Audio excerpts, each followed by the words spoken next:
Vamos a continuar con nuestra clase de semiología. Estamos en examen físico general. Hemos hablado prácticamente toda la anamnesis o interrogatorio, ¿no es cierto? Entonces, antecedentes, todos. Entonces, ahora entraremos a examinar al paciente. Este es examen físico general, ectoscopía. Después viene todavía examen físico regional. Entonces, ahí examinamos ya específicamente la cabeza, el aparato respiratorio, aparato cardiovascular, etcétera, ¿no? Entonces, en este examen físico general o ectoscopía solamente utilizamos nuestra vista, o sea, inspección, hasta podemos llegar hasta la palpación. Entonces, hablaremos aquí de la introducción, ¿no? Después de haber terminado la anamnesis, se pasa a examen físico. Con todo eso no quiere decir que el examinador esté prohibido de continuar con sus indagaciones de anamnesis. Cuando examinamos, encontramos, digamos, aunque sea una mancha, un tumor en el cuello, en el tórax, entonces, ¿desde cuándo lo tienes esto? ¿Por qué no habló? Entonces ya le preguntamos, ¿no? Por lo contrario, entonces habrá la oportunidad para completar uno u otro punto que no está bien esclarecido. Entonces, podemos completar entonces a la anamnesis aquí en el examen físico. Además, la relación médico-paciente, ¿no? Tenemos que tener una relación médico-paciente.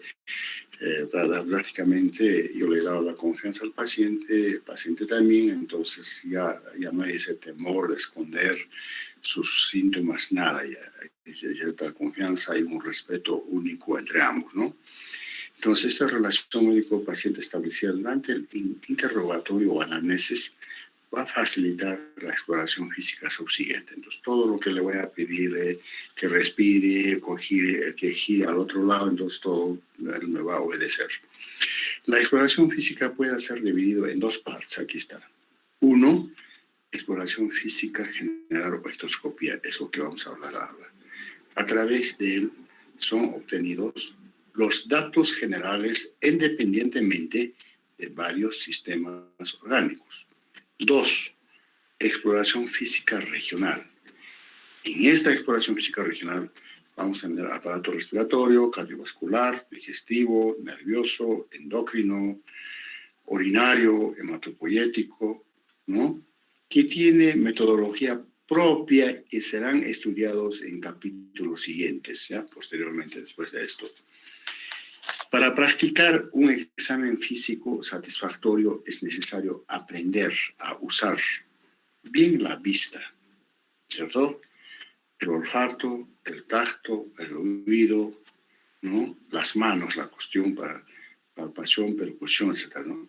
Y coordinar e interpretar bien los hallazgos obtenidos a través de estos sentidos. De aquí, de esta manera, nacen los 4 procedimientos básicos del examen físico, lo que hemos hablado: inspección, palpación, percusión, auscultación. Todo eso se juega entonces en un examen físico,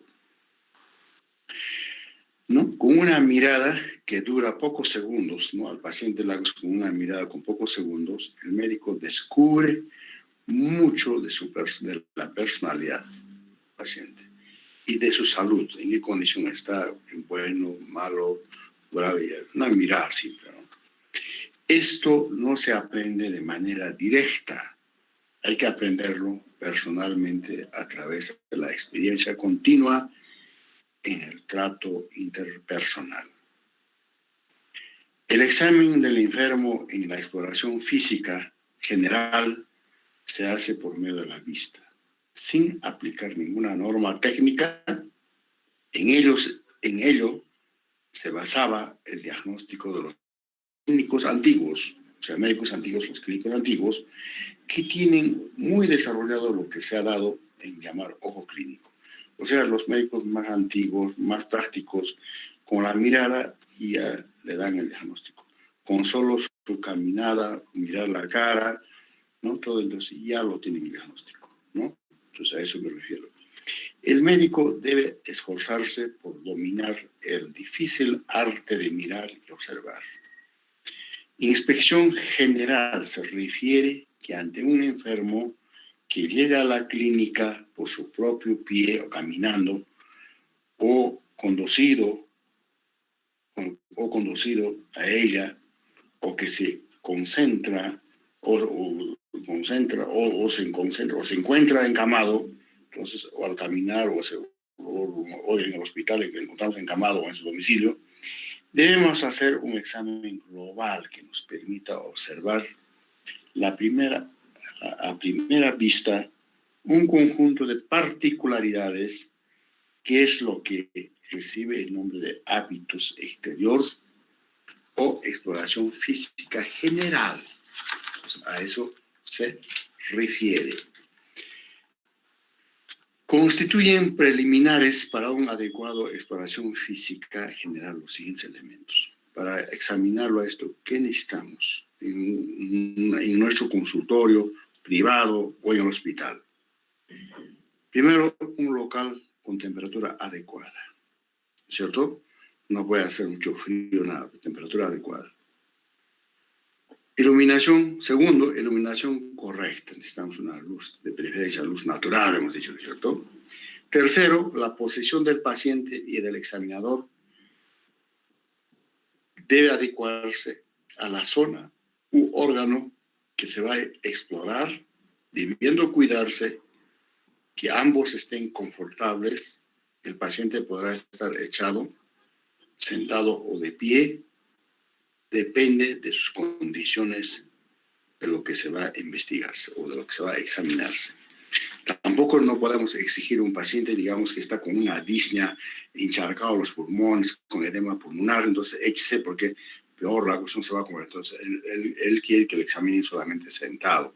O por algún dolor intenso, no puede la cuestión estar echado o parado. Entonces también tienes que respetarlo donde no puedo, ahí tienes que examinarlo. Cuatro, las partes a ser examinadas deben estar descubiertas. No vas a examinar por encima de la ropa, descubiertas. Que va a ser realizado sin ofender el pudor del paciente, más que todo en el sexo femenino, a menos que el paciente opte espontáneamente a desnudarse. Entonces no puedes decir nada. Entonces se saca la acción todavía, tienes que examinar. 5, disponer de una serie de instrumentos, aparatos simples que se incorporan a la rutina, haciendo parte método clínico conforme que fue visto en el capítulo anterior. Entonces, nuestro tensiómetro, nuestro cinta métrica, baja lengua, etcétera, debemos tener. Listo, hasta ahí. Aquí, la cuestión, la integración de la anamnesis y el examen físico, la anamnesis y el examen físico, nos permite llegar al diagnóstico, ¿no es cierto? Ya, ahorita vamos a hablar de este diagnóstico. Este diagnóstico está dividido según etapas. Aquí en la pantalla lo tenemos, ¿no? 1, diagnóstico sindrómico, que corresponde en forma de la presentación clínica del caso, ¿no es cierto? Síndrome sindrómico, la cosa. Entonces, el paciente puede solamente tener edema, no encuentra otra cosa, solamente me dice que se le ha hinchado los pies. Entonces, síndrome edematoso.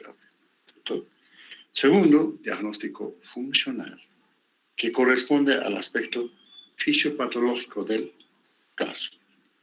3, diagnóstico anatómico, ¿dónde está la lesión?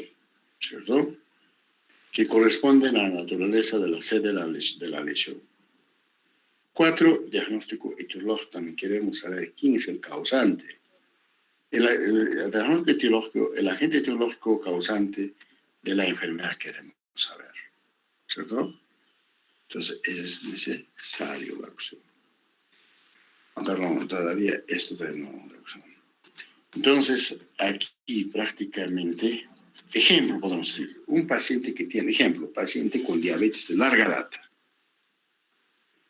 En este paciente de diabetes con larga data, entonces, primeramente, si quiero hacer diagnóstico sindrómico, entonces el paciente está con edema. ¿Por qué? Estos pacientes también tienen síndrome nefrótico a la larga, ¿no es cierto? Entonces está con edema, con anasarca, ¿no? Segundo, diagnóstico funcional o fisiopatológico, ¿qué es lo que ha pasado aquí? Consecuencia de la retención hidrosalina, ¿no es cierto?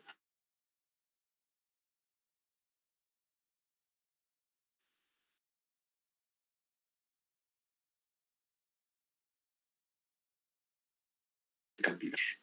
Ahí está la lesión anatómica. Cuarto, diagnóstico etiológico de naturaleza diabética. Eso la lleva. ¿Cierto? La situación más deseable en el ejercicio de la profesión de la medicina es el diagnóstico definitivo.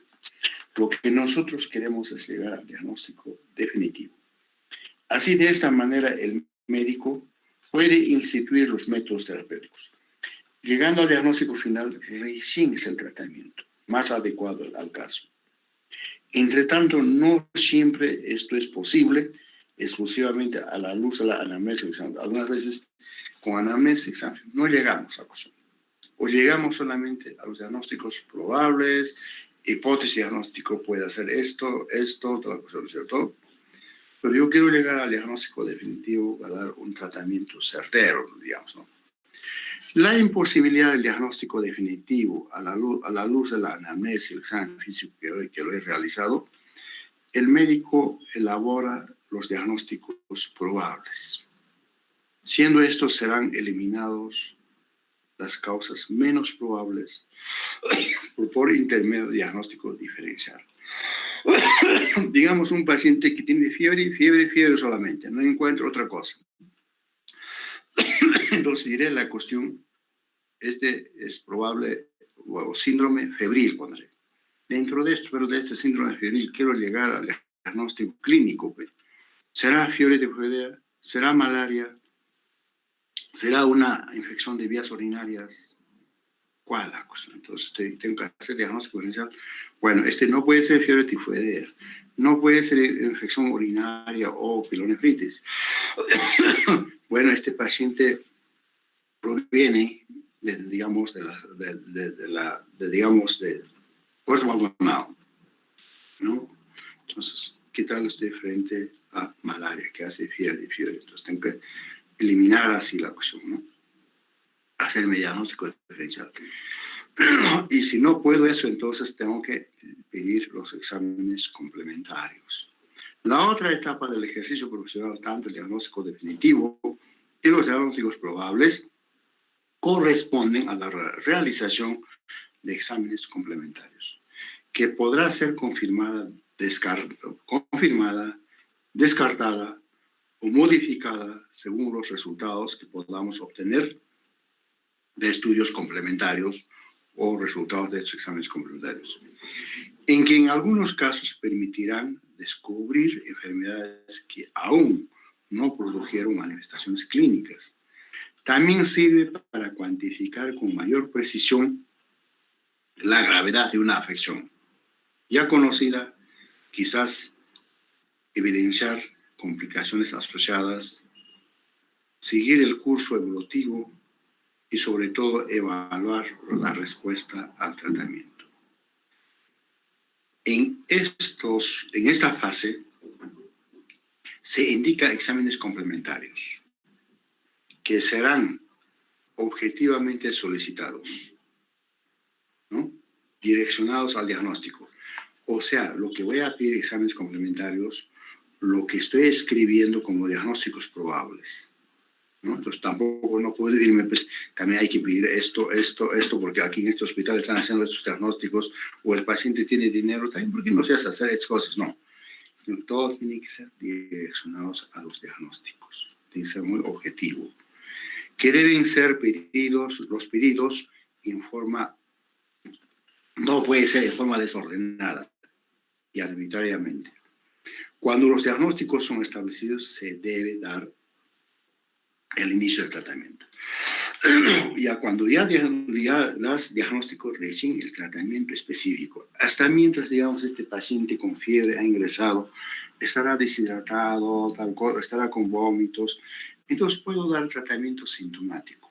Bajaré la fiebre, ¿no? Con algún antipirético, hidrataré por vía parenteral o vía endovenoso, está deshidratado, pero no está todavía con tratamiento específico.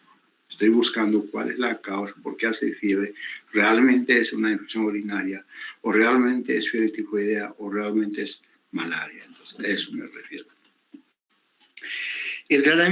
Los tratamientos puedan ser clínico, o sea, el clínico trabajamos, el médico internista, los clínicos que utilizamos, no operamos. O puede ser quirúrgico, dependiendo de las que lanzamos para prevenir, aliviar o curar. Tendemos respectivamente tratamiento también profiláctico de haber, tratamiento paliativo, ¿no? Paliativo o sintomático, solamente los síntomas, como un resfriado común que puede tener gripe, es tratamiento sintomático, nada más tiene fiebre, malestar, eso, ¿no? Porque no hay tratamiento para virus. Y otro es tratamiento curativo, ¿no es cierto? Ahora, aquí lo importante también hay siempre la cuestión, la pregunta de los familiares, ¿no? Pronóstico. O tú mismo tienes que ser, si estás frente a un paciente grave, bueno, ¿cuál va a ser el pronóstico de este paciente? Pues, pronóstico es prever qué va a suceder con el futuro del paciente. Digamos, un accidente de tránsito, un TEC, traumatismo intencional. Entonces, si sale este paciente ya, pero va a ser con secuelas o su futuro estoy viéndolo. En función de la enfermedad que ha sufrido, ¿cierto? Entonces, pronóstico. El pronóstico en cuanto a la vida es clasificado, es bueno. Si me dicen, ¿cómo es el pronóstico? No es bueno, no hay problema. Es malo porque es grave. O algunas veces es incierto, no se sabe, es reservado. Estando implícito con sus propias palabras el significado de cada una. Establecer el pronóstico es la tarea difícil. Ya les he dicho ayer, no puede decir, bueno, tiene vida tantos más, un día más, una semana más, nada que ver, es difícil. Más el cual no se puede olvidar, solo es posible hacerlo a partir de de diagnósticos correctos y detallados. Ahora, aquí viene también la pregunta, podemos decir, la actividad médica, o sea, la función o la actividad médica es el binomio. ¿Quién es un binomio? El médico y el paciente, los dos. Pero aquí se junta el tercer elemento, la cuestión. ¿Quién es ese tercer elemento? Que se torna más complejo el trabajo del médico. Ya, pues, tercer elemento, más complejo se me hace el trabajo del médico. Al exigir al que se denomina evaluación pronóstica. El tercer elemento acostumbra a ser representado por uno o más miembros de la familia, habitualmente aquellos que poseen lazos afectivos íntimos y o responsabilidad más directa. Puede ser el padre, madre, hijo, marido, esposa, hermano, ¿cierto? O si no son ellos, no es raro que pueda aparecer un representante, ¿no? Un representante puede ser de la institución donde trabaja, de una empresas aseguradoras. Entonces quiero saber cuál es aquí su pronóstico. Quiero saber o quiere observar, quiere saber qué están haciendo con el paciente. O puede ser el propio Poder Judicial, cuyos intereses se sitúan en el campo pericial o médico legal. Bueno, el paciente en raras excepciones participa, no tiene interés directo del diagnóstico ni el pronóstico. A él lo que le importa es su tratamiento, que le restituyan el bienestar perdido, nada más. Él no pregunta de cómo es mi pronóstico, cómo va a ser, nada casi. Pero ese tercer elemento, ya o sea familiar, o esto seguro, ese es el más grave que se pone en nuestro camino la opción. El tercer elemento se coloca en primer lugar el pronóstico deseado. Quiere saber si el caso es grave o no. Esa es la pregunta. Se va a determinar con una invalidez parcial o total, cómo va a ser su futuro la cuestión y otras cosas de su naturaleza. Ese es el problema de la acción. Este tercer elemento prácticamente nos va a buscar un juicio, otros problemas, todo. Entonces, tener mucho cuidado prácticamente del tercer elemento. Bueno, después de esto vamos a hacer este resumen de la cuestión. Entonces, prácticamente hemos hecho anamnesis, ahora estamos entrando al examen físico, ¿no es cierto? Entonces, después de este examen físico, damos diagnósticos probables, ahí está esto. Esos diagnósticos probables también, también llaman, digamos, puede ser otros diagnósticos probables, ¿no? Ahora, ese diagnóstico probable de la cuestión, ya lo tengo, entonces, bueno, aquí falta una flecha, exámenes complementarios. De este examen complementario tenía que ser al diagnóstico definitivo, o sea, nos hemos olvidado de esto, ¿ya? Una flecha de exámenes complementarios al diagnóstico definitivo. Ya, porque prácticamente me ayuda mi examen complementario para decir diagnóstico definitivo o final, si quieren. Pero tengo diagnóstico probable, o hipótesis diagnóstico, o impresión de diagnóstico. Entonces ahora tengo que hacer mi diagnóstico diferencial. Pongo 3 diagnósticos, o en mi cabeza si es posible, ok, 3, puede ser tal cosa. Pero vamos eliminando uno por uno. Por esto no puede ser, por eso no puede ser. Entonces estoy haciendo mi diagnóstico diferencial. Pero ya no escribo en la historia clínica, mentalmente estoy haciéndolo. Entonces ya tengo ya exámenes complementarios, le he pedido, digamos, para fiebre tifoidea. Estoy pensando 2 cosas, fiebre tifoidea, malaria, para los 2 he pedido. Entonces me salió para la malaria la opción positiva. Entonces, diagnóstico definitivo es malaria, diríamos. Ahí viene después, digamos, pronóstico está ahí. Tratamiento. En cuanto al tratamiento, hablamos del tratamiento clínico para el médico clínico que no opera la acción. Puede ser cardiólogo, neumólogo, internista, son clínicos. ¿No es cierto? Este tratamiento clínico puede ser tratamiento sintomático. Sintomático, ya les he dicho, puede ser, digamos, una enfermedad viral, digamos, un resfriado común. Solamente le doy para la fiebre su paracetamol, líquidos, guarda la cama 2 días, 3 días y punto. Es sintomático. Mientras curativo es, digamos, si es una neumonía, estoy dándole ya antibiótico terapia específico por tantos días, punto, ¿listo? Y tratamiento quirúrgico, listo. Curativo será pues, apendicitis aguda o colestitis aguda, una obstrucción intestinal, entonces el tratamiento es curativo. Y tratamiento paliativo, ¿qué tal tiene, digamos, en el píloro, en el estómago, en el píloro, un tumor que obstruye, que dificulta el pasaje de la acción? O puede ser síndrome pilórico por la úlcera mismo, por la retracción, prácticamente no pasa el alimento del estómago al duodeno, la acción, ¿cierto? Entonces, paliativo. Ese paliativo, bueno, si fuera úlcera péptica, se opera la acción, pero si es un tumor, ya la cuestión con metástasis, todo, pero el paciente la cuestión quiero alimentar por lo menos que tenga una vida de meses, semanas, entonces puedo hacer otro camino la cuestión para que pase los alimentos, para que se alimente. Entonces, nada más, el tratamiento quirúrgico es paliativo. Profiláctico la cuestión, ¿no? Como diríamos, mi paciente es propenso a hacer, digamos, fiebre reumática la cuestión. Y ahí la familia ha hecho fiebre reumática, entonces puedo hacer mensualmente su penicilina benzatínica, la cuestión profiláctico, ¿no? Prevención, ¿listo?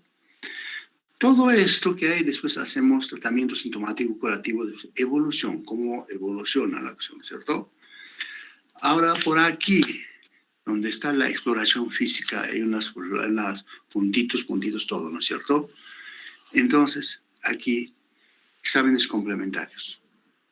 Enfermedad no diagnosticada en vida. Bueno, primeramente han hecho anamnesis, exploración física o examen físico. Luego, entonces, han pedido los laboratorios. No se puede llegar a la cuestión del resto para el diagnóstico, ¿no? Enfermedad no diagnosticada en vida. Entonces, aquí prácticamente también falta una flecha de enfermedad no diagnosticada. Falleció el paciente. Donde falleció el paciente, entonces debe hacerse necropsia, diagnóstico anatomopatológico. Entonces, ¿dónde estaba la lesión? Se encuentra el tumor, entonces saca el tumor, se estudia esto, ¿no? Bueno, en los hospitales acostumbramos lo siguiente. Digamos, si hoy día en la mañana ingresó el paciente a las 8 de la mañana, 12 de la tarde falleció. Entonces, bueno, el familiar te va a decir, yo quiero certificado médico.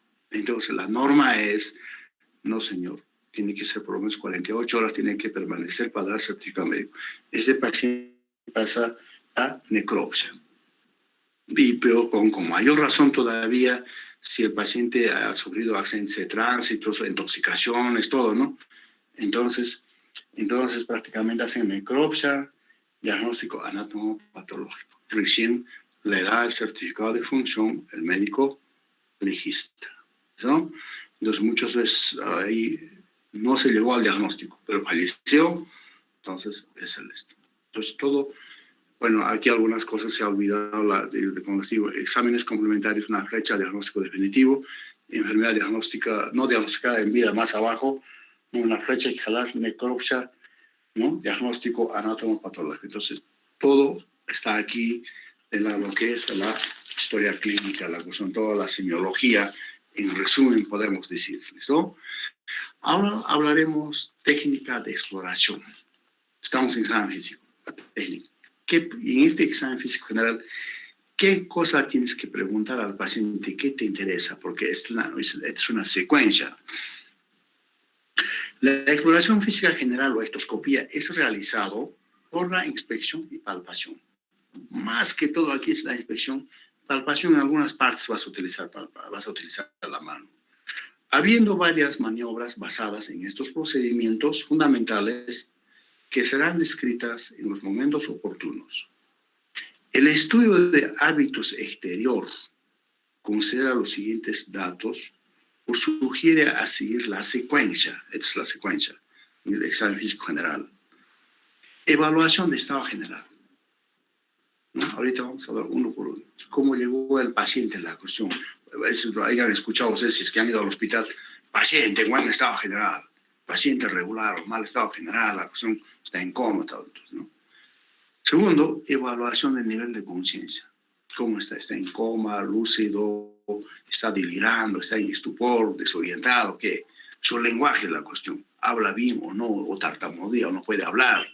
Facies, ¿qué tipo de cara tiene? Al mirar la cara nada más puedo dar el diagnóstico, ¿no es cierto? Actitud de cúbito preferido en cama. ¿Qué posición está en la cama? ¿Qué tal está de cúbito ventral echado con boca abajo o del lado derecho, izquierdo? Eso también es importante. Su biotipo, longilíneos, brevilíneos, todo, ¿no? Evaluación de estado de hidratación también, entonces tienes que mirar la opción. Movimientos involuntarios, está presentando movimientos en la mano, en el ojo. Altura y el peso también, la opción. Talla y el peso también es necesario. Evaluación de estado de nutricional también. Tienes que mirar la opción. Temperatura corporal. Listo. ¿Está con fiebre o no está con fiebre? ¿Qué es la opción? La piel. En la piel hay varias lesiones que podemos encontrar. Cicatrices, manchas, etc. Las mucosas, ¿cómo están? La mucosa labial, todo. Las faneras, las uñas, los cabellos, la cuestión. Tejido celular subcutáneo, panículo adiposo. También. Musculatura, ¿cómo está? ¿Hay buena contracción o no? Circulación colateral más que todo las venas, ¿no? Que resaltan en el abdomen, en el tórax, que normalmente no debe haber, ¿cierto? En circulación colateral. Edema. Entonces hay edema, la cuestión en los miembros inferiores, donde más, pues anasarca, todo. Enfisema subcutáneo, donde prácticamente debajo del tejido celular subcutáneo se acumula aire, la cuestión ha salido de vías respiratorias, entonces ahí crepita la cuestión, ¿no? Marcha. Su marcha es cómo camina la cuestión, entonces que está relacionado con qué enfermedad. Entonces, aquí en la evaluación de estado general, este examen consiste en una evaluación subjetiva, ojo, subjetiva, basado en datos exhibidos, o sea, datos que exhibe el paciente, interpretados de acuerdo con la experiencia del examinador o del médico, utilizando la siguiente nomenclatura. Por eso que usted ha dicho, nomenclatura, buen estado general. Paciente que ingresa, buen estado general, regular estado general, mal estado general, ¿no es cierto? Inclusive ahí ponen buen estado general, B labial, E, G, la cuestión. Entonces, mejor si es posible, un paciente grave, algo, escríbelo completo la cuestión. ¿Qué tal se murió? Y la cuestión, los familiares son un poco conflictivos, te van a llevarte al Poder Judicial. Entonces, el fiscal, la cuestión, ¿qué será? Pues los iniciales, tal cosa, ¿no? Mejor escribirlo bien, letra clara, todo la cuestión. Por escribir esas cosas puede ser el resultado ser culpable, todo la cuestión. La evaluación del estado general tiene utilidad práctica, principalmente para comprender hasta qué punto la enfermedad comprometió al organismo visto como un todo. Sirve para alertar al médico en casos de presentar los escasos signos o síntomas indicativos de una determinada enfermedad, obligando a profundizar su investigación diagnóstica en busca de una afección que justifique deterioración del estado general. Entonces, es importante evaluación del estado general. Entonces, tú te acercas al paciente, entonces ahora tienes que escribir, cuando dices examen físico general, entonces, paciente, buen estado general, mal estado general, está en coma, ¿no? Entonces, todo eso. Luego pasamos, segundo, evaluación del nivel de conciencia. ¿No es cierto? La evaluación del nivel de conciencia y del estado mental se inicia desde la entrada del paciente al consultorio, observando su comportamiento y su comunicación e información de los familiares. Está lúcido, alerta, es una persona normal, ¿perfecto? Y el otro, estado crepuscular, conciencia disminuida. Estado confusional, disminución global de la conciencia, ¿no? Respuesta inadecuada a las preguntas, escasa capacidad de atención y memoria, ¿no? Letargo o somnolencia. Se duerme fácil, pero si le estimula al paciente despierta y responde los órdenes, si el estímulo cesa, vuelve a dormir. Delirio, llamado estupor superficial, permanece dormido, pero generalmente se inquieta, confusión con percepción desordenada y disminución de la atención, ansiedad, con excitación motora y sensitiva, habla incoherencia, no despierta ante estímulos verbales. Esto es el delirio. Estupor, actividad física y mental reducida a un mínimo. Se le puede despertar durante periodos cortos ante estímulos intensos y repetidos. Responde inadecuadamente al estímulo doloroso, con quejas o movimientos incoordinados, o algunas veces no obedece las órdenes.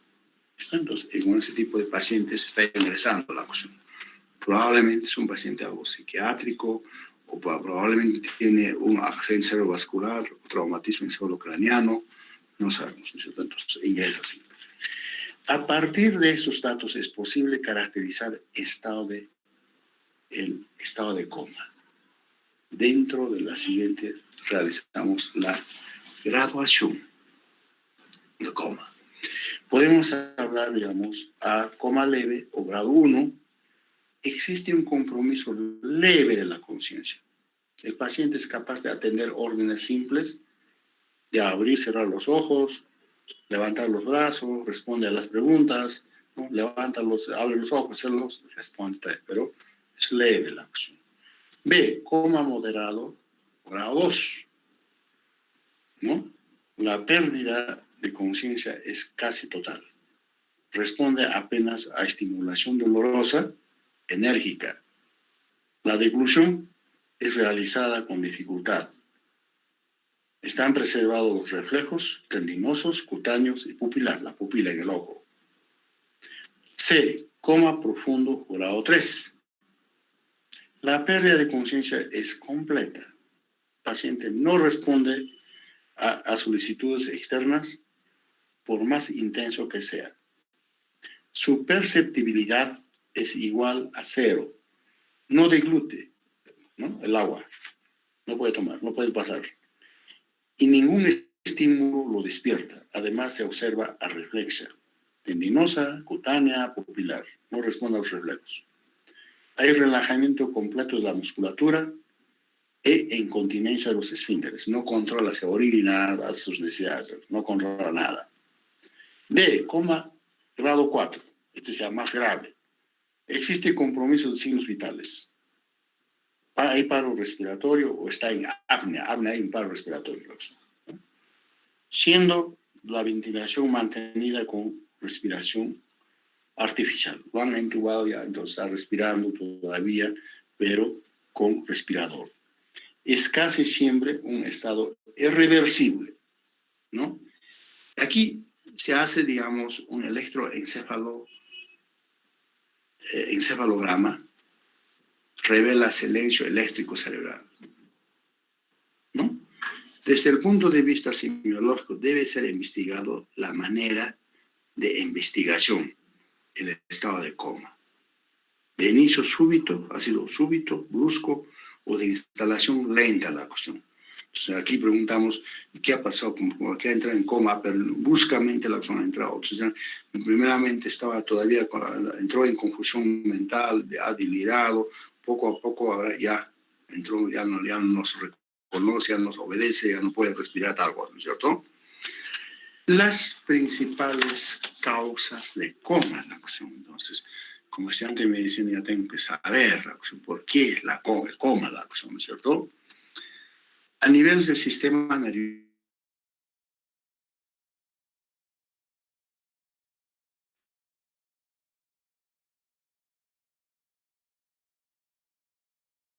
cerebrovascular, la cuestión, ¿no es cierto?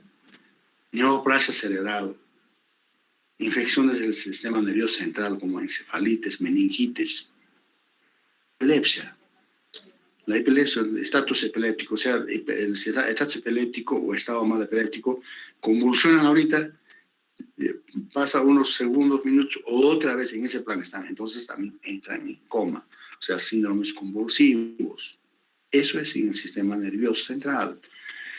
A nivel del hígado, ¿por qué puede entrar a nivel del hígado en coma, dirán?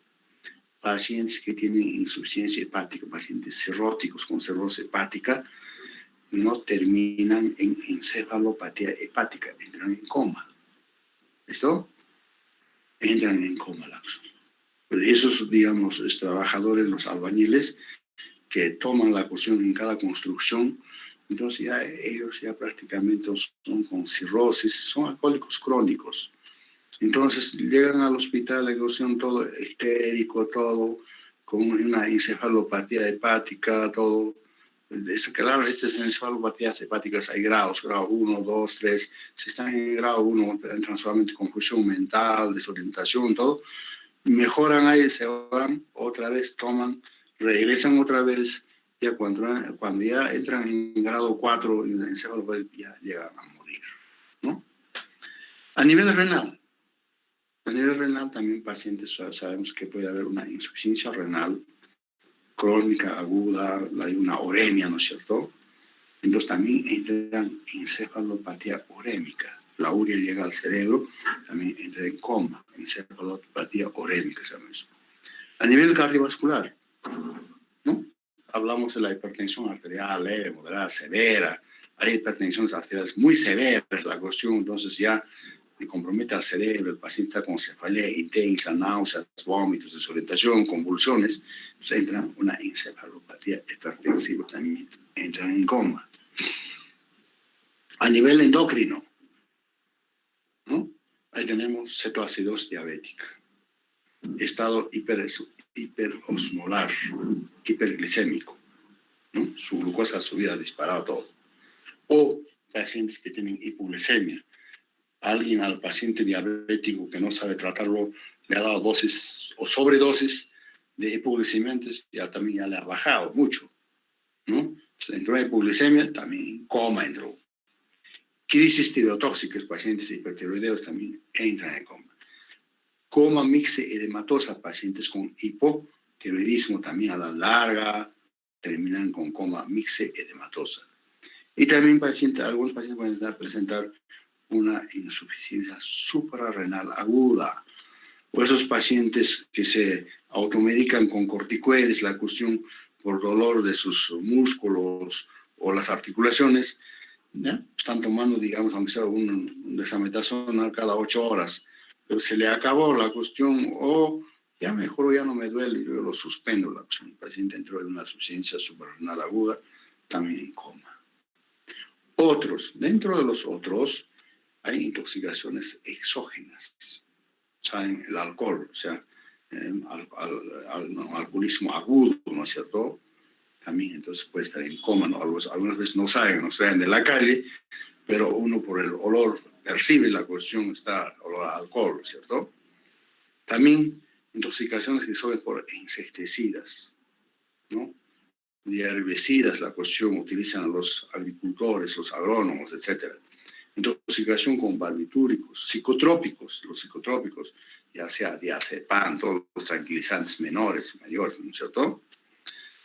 En la actualidad, pero la cuestión en la actualidad, la profundidad del coma se mide de acuerdo a la escala de Glasson, que valora 3 alteraciones. Ahí tienen, ¿no? Entonces, las valoraciones: valor ocular, espontáneo, 4, al sonido 3, al dolor 2, ninguna, 1, y escala motora, obedece órdenes 6, localiza el dolor, flexión y retiro 4, flexión anormal 3, extensión 2, ninguna, 1, ¿no?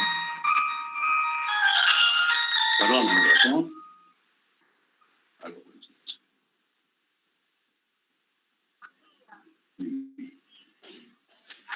Dígame, le escucho. Sea breve. Le escucho. Dígame. Ya, dígame. Mamita, dígame.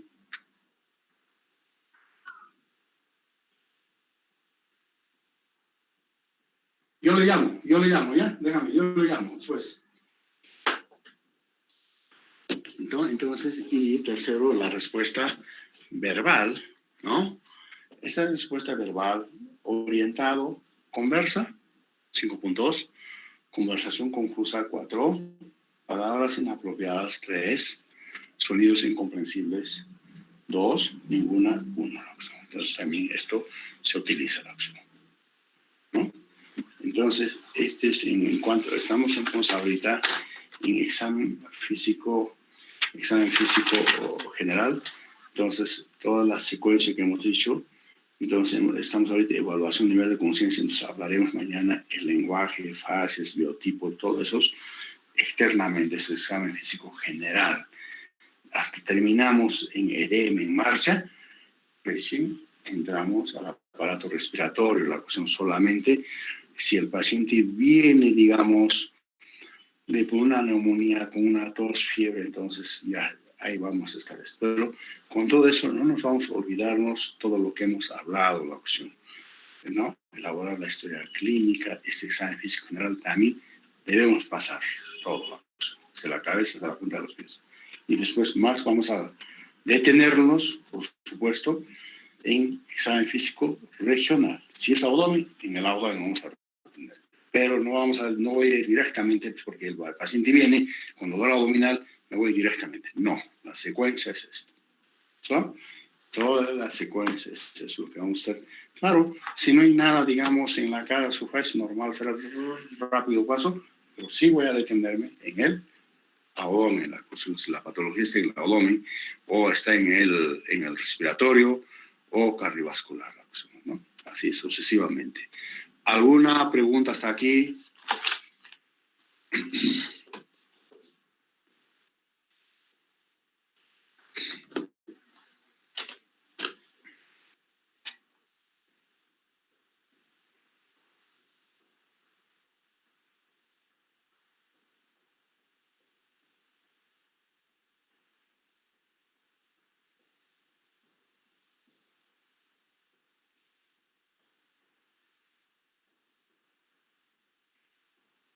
¿Preguntas?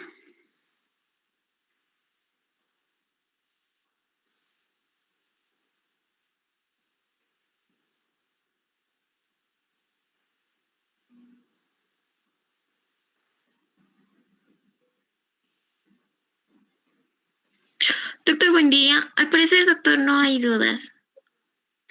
Perfecto. Entonces, continuamos con la secuencia, ¿no? Todo el esto. Entonces, aquí no podemos pasar por alto o no podemos confundirlos, pues. Claro, hemos adelantado este esquema de examen físico, entonces, pero eso no deben olvidarse. Ese es para tenerlo en el cerebro, ¿no? Entonces, primeramente, como les he dicho, haces anamnesis, exploración física, diagnósticos probables o hipótesis diagnóstico, y ahí te pides tus exámenes complementarios de acuerdo al examen, a los diagnósticos probables, y llegas al diagnóstico definitivo. Y también, ahora, si no llegas a eso, te puedes hacer tus diagnósticos diferenciales. Todo el esquema es esto. ¿Ya? Bueno, entonces nos vemos mañana si no hay nada. ¿Listo? Hasta mañana. Doctor, hasta el día de mañana, doctor.